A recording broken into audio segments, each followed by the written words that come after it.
Strength Warehouse presents Go Heavy or Go Home podcast. I am your host, Nate Boley. In this podcast, we talk about strength, fitness, nutrition, and all things Strength Warehouse related. What's going on, guys? Welcome back to the Go Heavy or Go Home podcast. I am your host, Nate Boley.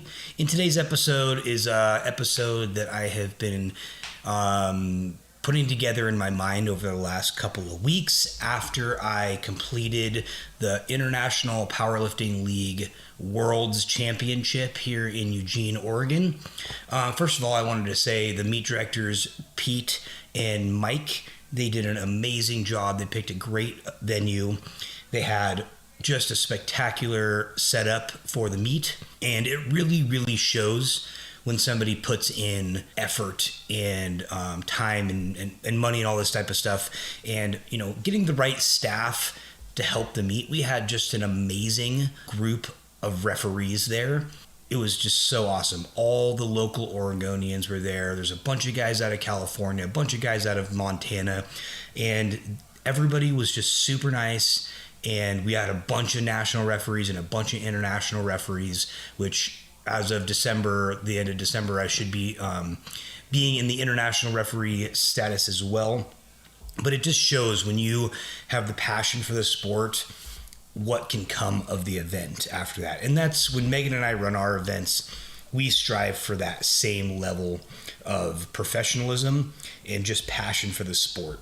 Thank you, Peter and Mike, for putting on such a great event. I had an amazing time refereeing, and I also had a great time lifting. They had an awesome live stream, which my family from out of town got to watch. They also had a really awesome media group there that was doing the live stream and pictures, which I got some awesome pictures. If you haven't seen my Facebook page, go in there and check them out. I posted them there on my Instagram and my Facebook, and got some really awesome shots of me in action, walking up to the platform, thoughts before lift, stuff like that. It was super awesome. But anyway, IPL Worlds in Eugene, Oregon was a non-tested meet. And there's two different ways you can go, right? There's drug tested, which is they have stringent things that they test for, and then non-tested means that they don't really test for anything. So I decided to opt for non-tested this time. It was just easier for me to lift in that one instead of going to Worlds in England and having travel and coaching and refereeing and all that type of stuff. This one was just seeming to be quite a bit more easier for me, so I opted for that one. Anyway, so I came, it was basically Thursday through Sunday was the meet of 2 weeks ago now. And I got there Wednesday night, kind of jumped in a little bit, walked around, got acclimated a little bit. They didn't need any of my help at that particular time, so I just kind of hung out with some family, got ready, came in Thursday, and hit the ground running, or hit the platform running, I should say. I spent the whole day. It was a one platform day. So Wednesday and Sunday of the meet were one platform days. Thursday, Friday, and Saturday were two platform meets, which is, it's chaotic enough to run one meet. It's super chaotic to run two meets. You have to have really good computer people. You have to have really good electronics and all that setup. And you have to have really awesome help staff and referees. So again, congrats to those guys for doing such a great job. They deserved winning that, and I believe they got 2025 North Americans as well, so that's super cool. Anyway, so Thursday I got there, and I told Peter and Mike that I needed so much time on the platform so I could solidify my international referee status, and they were very helpful and just let me get on the platform as much as I needed. I spent a ton of time on the computer and doing cards and on the platform, which was really amazing.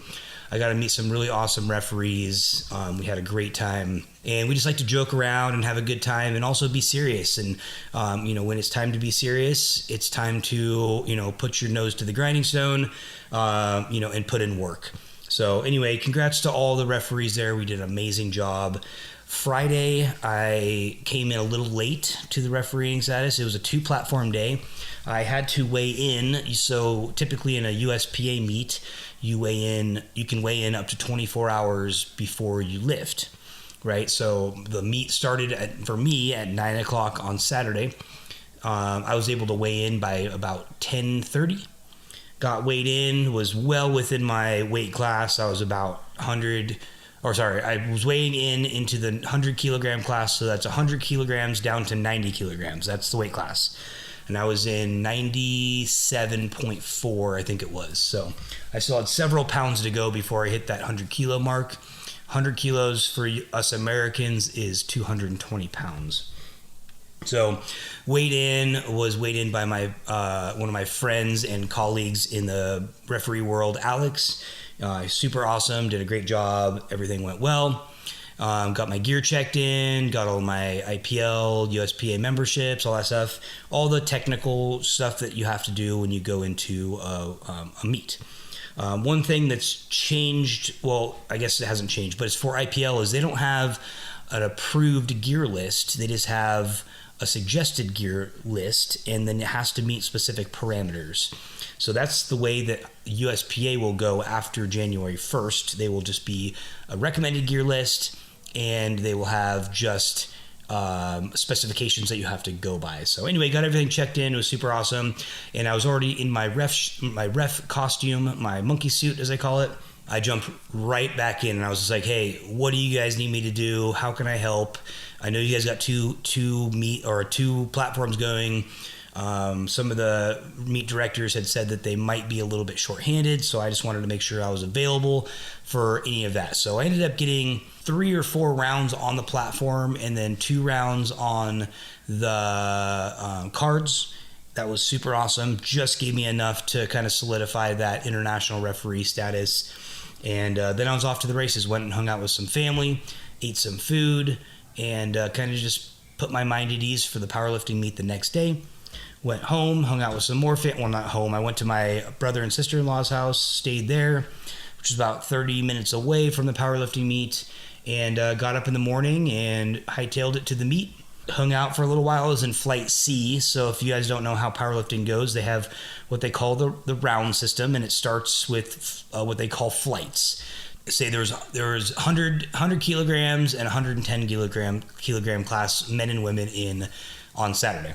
And so A class was older lifters, masters lifters in their 100 and 110 kilogram class.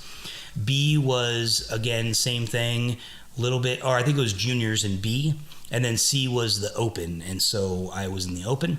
So I was able to just kind of hang out a little bit, kind of watch the meet a little bit, get my bearings, stretch out a little bit, hang out. And then it was time to go. So started warming up for flight B, and the meets were going, the flights were going fast, because I think there was only 8 people in each flight, and they had 2 platforms, so it was going super fast. So you really had to, be on the schedule and be on the flow of the meet. One thing that's really difficult about meets is each one can have its own pace, and it really is difficult to kind of figure out what the meet flow is, so you don't either warm up too fast or you warm up too slow, or you don't have enough time to even get warmed up, right? Luckily, my coach Lee was not able to make it there. They had another client over in Portland area that they needed to go hang out with, so they went there. And Megan, which is an amazing handler and coach, she helped me out. First time she was officially she has all my numbers. She knows what she's doing. And I just left it to her. I think I made 1 call on my last attempt deadlift, which I didn't make, funny enough. So yeah, just knowing what you're doing, when to warm up, what platform you got to be on, how the meet's going, all that stuff is just huge. And having a handler there for you and somebody just kind of help you out is so key. I saw so many people that did not have handlers there, just running around with their heads cut off. What flight is it on? What round are they on? And you could just tell they're stressed out, and I was not. I had my headphones on. Megan was rubbing my back or my legs or hitting me with the Theragun or whatever needed to be done while I was, hanging out. She was making sure I was fed. She got me lunch. Just all I had to worry about was being there, being present, and then making sure my lifts attempts were good.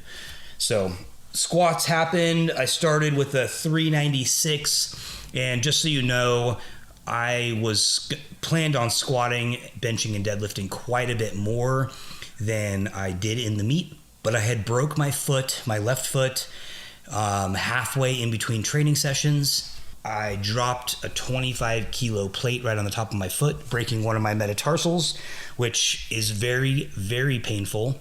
And it made it almost impossible for me to walk on my foot, let alone lift. So I went and got an x-ray at the urgent care. They said, yep, it's broken, it's fractured, not terrible, but it still hurts. The bone bruise was probably the worst. And so I had a boot on for a long time. We traveled across the world to England for drug tested world. So I just had a lot of things that were kind of getting in the way of me particularly lifting how I wanted it to. So anyway, squats, I started out with a 396. It was easy. It was a smoke show. It was fast. No technical problems. I got 3 white lights. We jumped up to, my first attempt was 407. That's right, 407. My last warm-up attempt was 396. My first opener attempt was 407, smoke show, 3 white lights, easy as heck, no problems. Then we went to 429. That was the next attempt. So then again, of course, you wait for everybody else to go. You get called out again. You go. It was easy, no problems, super speedy, felt great. 3 white lights. Then we jumped to 457. 457 was great. I smoked it. It was fast. It was easy. It felt good. The only thing is both my knees on the inside tracking of the patella tendon or the patella bone itself started to kind of just, not feel that great. And I was like, man, I'm glad I called it there because it didn't feel very good. Going in, and then, of course, once you're done with your flight, you have 2 other flights to go through again. So after we were done on flight C, squats, we take a 15-minute break. They start with bench all over again at A. So I had probably an hour and 45 minutes before I went again, maybe 2 hours. I can't remember exactly. So I waited, started warming up. My opener bench was 336. It felt easy, but it was slower than I wanted it to. And I think the main reason for that is because I went to go hammer my legs and, to give yourself some leg drive. And I felt the pain in both my knees. And it kind of, when you feel pain when you're trying to lift, like it definitely does something to your mind. It just says, nope, I'm not going to give it all because it hurts. And so I was like kind of bummed out about that. So the next lift we went to was 347, which I was planning on going 358, but I didn't want to just get my opener. I was trying to strategically beat a couple people in the meet because I knew I was competitive enough, but we didn't know if it was quite there yet. We were kind of trying to see what those particular people were going to lift before I took my attempts. So anyway, we went 347, which is awesome. Felt great except for the knee thing again, so it was a little slower than I wanted it to be, but at the end when I was watching the videos, it was smooth, it was fast, no technical difficulties, 3 white lights. And then I was like, man, I really wanted to go 369, which would have put me right at my old PR on the platform, but ended up coming a little bit down off that and coming a little bit conservative because I was, again, strategically trying to place myself where I was going to be competitive. So I went 358.7 or something like that, and it was good. I could have gone more. I probably could have got that 369, maybe even a little bit more, but I had kind of second guessed myself a little bit because of those first 2 attempts and my knees not feeling super great in the leg drive. I wanted to just make sure I had a really stellar performance, even if I didn't make first place, because I knew I wasn't going to get first place in the whole meet. And then we're on to deadlift. So opening deadlift was 584, and every time I take 584 on the platform, it just feels like garbage. I think it's the number. I might need to just skip the number. I even take 585, 584, whatever in the gym, and it just doesn't feel good. It's something about that particular weight that my body doesn't like. Maybe it's a mind thing.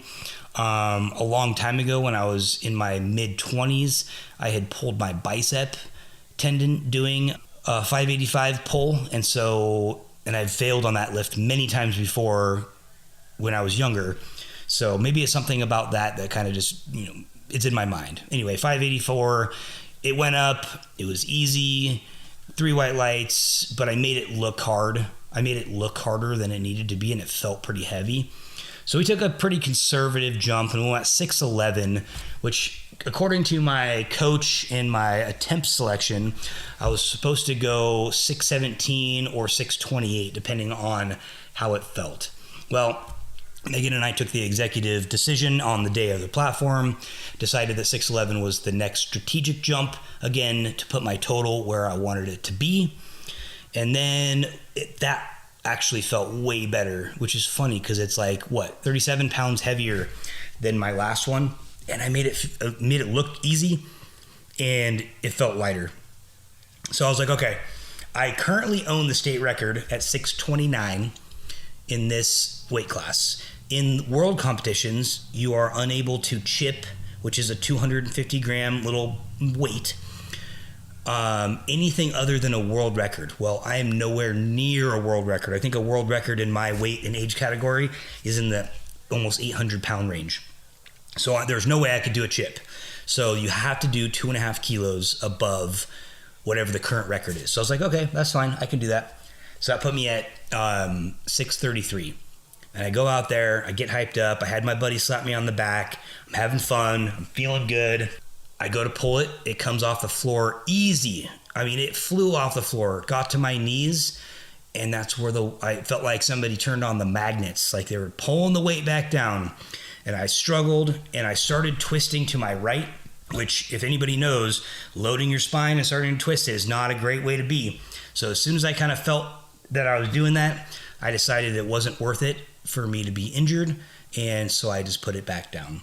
And that's the meet. So I ended up taking, I think I took 12th place out of 14.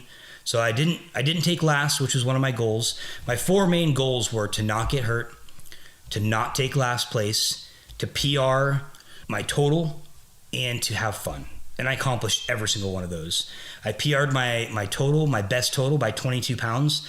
Now, I've had heavier lifts in each one, but not heaviest total, right? I did not take last place. I was 2 above last place, so thank God for that. I did not break myself, other than my knees are pretty irritated again. I'm working through that.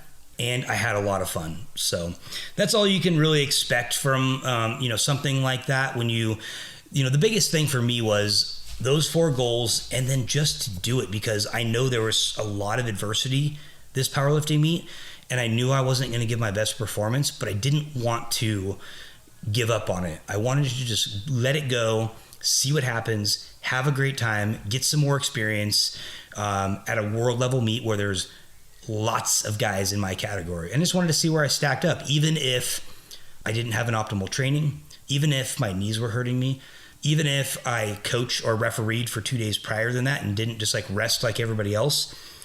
I just wanted to have fun, have a great time, do a world level meet, and just not hurt myself, and then PR. So that was awesome. I had a great time. Again, props to everybody that was there. It was such a great venue, such a great meet. Really enjoy the USPA. And watch out for your newest Oregon International Referee 2024. All right, guys, well, that's all I got for you today. Thanks a lot for joining me on this wild journey of strength that I've cultivated here with Strength Warehouse. And we'll see you guys on the other side. Thanks for joining us on this epic journey of strength. If you liked this episode, please leave us a review and share with a friend. To stay connected, hit that subscribe button. All right, until next time, go heavy or go home.